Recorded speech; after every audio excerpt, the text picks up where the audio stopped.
It's the first of the month. Your phone buzzes at 7:02 a.m. $10 just landed. That's it. That's your salary for the month. You lie still and start the math you already know by heart.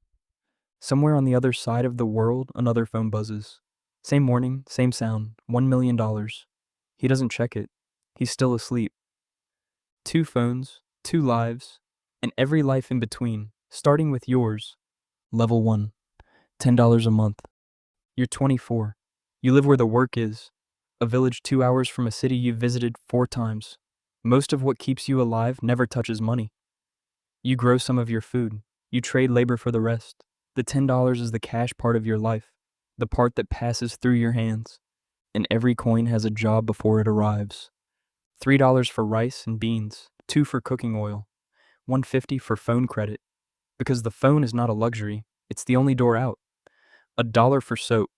The rest waits for the thing that always comes. The fever, the broken sandal, the school fee for your little sister that's due in March and hangs over the family like weather. That's the word for money down here, weather. You don't manage it, it happens to you. You know the price of rice to the cent. You have never once rounded a number up. When you walk past a shop, you don't see products. You see a wall of numbers, and none of them are yours. Your savings plan is a chicken. That's not a joke. The chicken is the most reliable financial instrument within walking distance. It lays, it multiplies, it converts to cash in an emergency. You guard it accordingly. One night your neighbor's son shows you his phone, a man on a screen standing in front of a white car saying anyone can do it. You watch the whole video on borrowed data. You lie awake after, doing a different kind of math, not prices this time. Distance. Here's what nobody above you understands. You are not lazy, and you're not stupid. You do more work before noon than most people do in a week. There's just nothing to put the work into. Money isn't tight at this level. Money is absent. And you can't budget your way out of absent. Hundreds of millions of people are running this level right now. Tonight, you become one of the ones who gets out. A cousin in the city knows a man who's hiring. You pack in 10 minutes. Everything you own fits in one bag, and the bag has room left over. Level 2. $1,000 a month. The first paycheck doesn't feel like money. It feels like a mistake someone's about to correct. You're 26 now, the city. A rented room with a door that locks. Your door, your lock. The first night, you lock it and unlock it twice, just because you can. 100 times more money arrives this month than used to arrive in the old life. And here's what it buys first. Not things. Endings. The end of hunger math. The end of the fever being a financial event. The end of checking the sky. You take your first hot shower and stand in it until the water goes cold. Doing nothing, costing money, feeling nothing but the heat. At the store, you reach the shelf where the good cereal is. The name brand, the one with the mascot. And you put it in the basket without checking the price. Your hand does it before your brain approves. You stand there for a second, holding the basket, absurdly moved by breakfast. The first rule of the ladder, and it's the one nobody believes. The first 1,000 changes your life more than the last million ever will. You just live the proof. Everything above this level is commentary. You save your first $100. Then your first 500. You check the balance at night the way you used to check the chicken. Then you do the thing the whole climb was secretly for. You send money home. $40. 4 months of the old life. Wired from a lobby that smells like floor cleaner. Your mother's voice on the phone goes quiet in the middle of a sentence, and you both pretend the line cut out. Twice a month, every month after, no matter what. It's the first bill you ever loved paying. But the level has a tax, and the tax is new. For the first time in your life, you have something to lose. The old fear was hunger. The new fear has a wardrobe. The rent notice. The boss's mood. The phone that's one crack from useless. And a stranger moves into your head rent-free. The coworker with the better shoes. You never envied anyone at level 1. Everyone was poor together. Envy, it turns out, starts at $1,000 a month. 7 years pass. You get good at something, then better, then it paid off. Level 3. $10,000 a month. You're 33. $120,000 a year. On paper, you have made it. You earn more in a month than level 1 earns in 80 years. The apartment has a second bedroom nobody sleeps in. You call it the office. It's where the treadmill lives. There's a car with seat warmers you use even in summer, briefly, just to feel them work.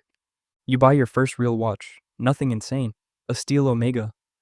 The kind of person buys themselves the month the balance finally stops scaring them. For a week, you catch your own wrist in every reflection. The weight of it is the whole point. It says something happened without you having to. And you fly business for the first time on purpose. No upgrade ferry, your own money. The seat folds flat. Someone hands you warm nuts in a little dish like it's nothing, and you decide not to tell your face how big a deal this is. Money stops being survival and becomes a dashboard. You have accounts now, plural. A retirement fund you actually understand. Index funds you check less than you thought you would. Numbers moving in the right direction because of decisions you made. The quiet dignity of that never fully wears off. Restaurants stop being events. You order what you want, not what's reasonable. You tip like an apology. The barista knows your order, which is either community or a warning sign, and you've decided not to investigate. You fly somewhere for no reason except wanting to. Somewhere over the ocean it hits you, the version of you watching the man with the white car on borrowed data, in the dark, back when you were making $10 a month. This is past what he was even imagining.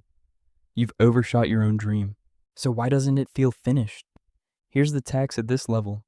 Comfort is a moving target, and it moves the day you reach it. Your friends changed when your salary did. The comparison stranger in your head upgraded too. He has a boat now, and Rich, which used to live at this exact number, has quietly relocated somewhere up the ladder. You thought this was the summit. From here, for the first time, you can see that it isn't. Also, and no one warned you about this, the money is a meter running on your hours. Every dollar arrives with your name on the timesheet. Miss a month, the level misses with you. You don't own this life. You lease it, and the payment is you. An old friend asks to borrow $800. You say yes before he finishes the sentence. Something between you changes shape anyway. You're the rich one at the table now. Nobody voted. It just happened. You start building something on the side, then it works. Level 4. $100,000 a month. You're 41. The business runs whether you're in the room or not. 1.2 million a year, and for the first time in your life, most of it isn't wages. It's ownership.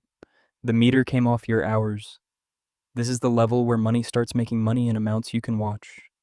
$3,300 arrives every day, including the bad ones, including Sundays. So you buy the life. The car is a Porsche now, a 911, and it makes a sound that sounds so good in a tunnel, you take detours just to hear it.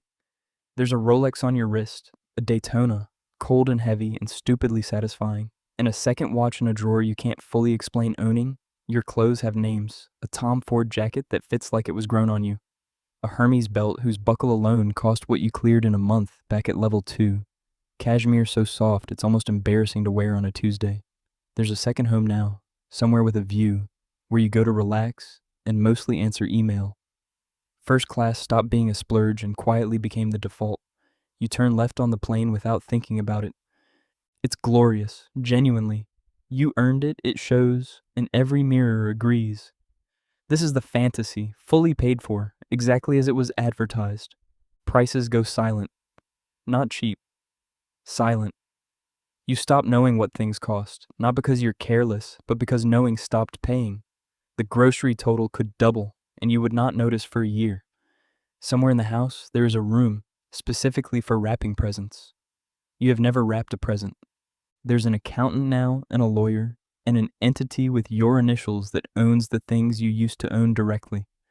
Your signature has become a workday, and here's the strange grief nobody admits. You can buy anything, but none of it lands like the cereal did. The first time you made $1,000. You keep waiting for a purchase to feel like the door that locked. The watch doesn't. The second property doesn't. Your nervous system, it turns out, was calibrated at level 2 and never updated. The tax here isn't fear. It's static. Past a certain point, money stops buying things and starts buying distance. From lines, from waiting, from strangers, and eventually, if you're not careful, from everyone you knew before. A friend from the $1,000 years stops calling. Not a fight. A drift. His life got heavier, yours got lighter, and the two no longer stack. Your mother still buys store brand everything. You've sent money, you've argued, she thanks you, banks it for your sister's kids, and keeps buying store brand. Some levels, you learn, are not income levels. They're operating systems. The first lawsuit arrives on a Tuesday. A contractor from 3 years ago, a claim you can barely remember. a number with far too many digits. You're furious for a week. It's extortion. It's fiction. Until your lawyer explains the physics. At this level, you're no longer a person who can be wronged. You're a balance sheet that can be tapped. You settle for $90,000, which the lawyer calls a win, and bills you accordingly. New people arrive with the money's gravity. At a dinner you didn't want to attend, a man you've never met knows your company's revenue, your last 2 deals, and your dog's name. He has an opportunity. Everyone at this level has an opportunity, and every opportunity needs exactly one thing you have. He laughs at what you say a half second too fast, and there it is, the tell. You develop a skill you never wanted, pricing a smile. The real ones cost nothing and have gotten rare. The other kind always come attached to a deck. You tell yourself the next level fixes the static. You're about to find out. Level 5. $1 million a month. You're 52. $12 million a year. The money arrives the way weather used to. Constantly, impersonally, whether you participate or not. $10 every 26 seconds. Count them. The entire cash income of level 1, your old month, the rice, the soap, the school fee, lands on you every 26 seconds, around the clock, including right now, including while you sleep. Last night, asleep, you made more than level 2 makes in 9 months. Your money has employees. There's a person whose job is your calendar and a firm whose job is your money's behavior. You haven't carried a wallet in years. You've stopped attending your own transactions. Last month, your signature bought a building you have still never seen. You found out from the newsletter. You own the whole fantasy now, in full. Every piece of it. There's a garage, climate controlled, and it has a name because it needs one. A Ferrari you've driven twice, a Lamborghini that photographs better than it drives, and a vintage something worth more than both combined that your advisor calls an investment, which is the rich way of saying toy. On your wrist, a Patek Philippe with a waiting list money isn't supposed to be able to jump. Yours jumped. It cost more than the entire apartment you rented at level 2. You stopped reading the time on it years ago. You have people for time. The house isn't a house. It's an estate with a name on the gate and a staff you nod to. There's a jet, not a seat on one, the whole aircraft, and a yacht you've slept on maybe 4 nights. A chef who knows your allergies better than you do. Every brand that kid could have named, the one watching the white car video in the dark in the past, you own the best version of. And here's the part that breaks people. You have to be reminded sometimes that they're yours. The Ferrari, to you, is just a toy in a garage you rarely open. This is the level the man on the screen with the white car was pretending to sell. Here's what it actually contains. The fullest quiet you've ever owned. Rooms that are always the right temperature. The airport experienced as a hallway. Time. Actual, deep, unscheduled time. The only purchase that ever matched the cereal. Everyone who approaches you wants something, and the ones who don't can't get through the layer of people managing the ones who do. Your name signs things you'll never read. A stranger online knows your net worth to the decimal and hates you for it, recreationally. You screen friendships now like your accountant screens invoices, and you hate that the screening works.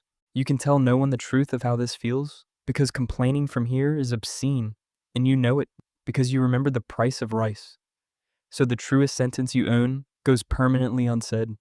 The last rule of the ladder, and only this level can verify it. The last million changes your net worth. It doesn't change your morning. The number will be bigger next month. The morning will be identical. It's the first of the month again. Somewhere, a phone buzzes at 7:02 a.m., $10. A 24-year-old lies still, doing the math, then gets up anyway. Because down there, staying still costs $2. Somewhere else, a phone lights up in a dark, perfect room. $1 million. The man it belongs to doesn't check it. He's not asleep this time. He's lying still, remembering when checking meant something. 2 phones, same morning. One of them is climbing toward a life he can't imagine. The other would give a surprising amount to feel $10 land like that again. The ladder's real. The climb changes everything. For the first few levels, it changes everything that matters. After that, the number keeps climbing. You just stop being able to feel it.